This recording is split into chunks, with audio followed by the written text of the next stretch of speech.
চাচা সুবাকে নিয়ে কোথায় যাচ্ছেন আর মমিন কোথায়?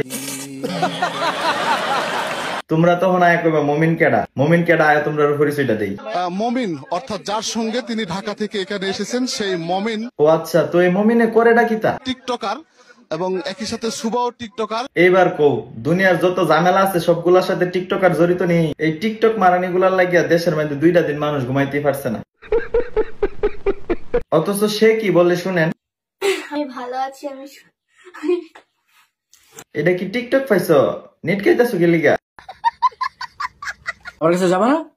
বলো যাবো। বহুত কষ্ট করে কইছে যাইবো, এর আসলে যাওয়ানোর নিয়ত নাই, মজা পাই লাইছে থুক্কু। তো শুভা, তুমি বাসা থেকে বাইকে গেছো কাকে লিগা? বাসায় ভালো লাগে না তাই। বাইরে বাই, 11 বছর বয়স, বাসাত ভাল লাগে না দিকে বয়ফ্রেন্ড লে হানিমুনে গেছে গা। অথচ আমার বয়সের 2টা বলেরও বেশি। অথচ আমার বাসাত ভালো না লাগলে বাসা তুই বেতাম লাগে। আর তোমার জিন্দিগির ঘরের জিন্দিগি। একটা জিনিস আপনারা চিন্তা করে দেখছেন নি ভাই? এই মাইয়া যেদিন আড়াইছে এই দিন রাত্রে আর পরের দিন রাত্রে সারাটা বাংলাদেশের মানুষ টেনশন, ঘুমাইছে না এক একজনে। অথচ এই 2 রাত্রে মাইয়া আসলে সবচেয়ে বেশি সুহে বয়ফ্রেন্ডের লগে হানিমুনে।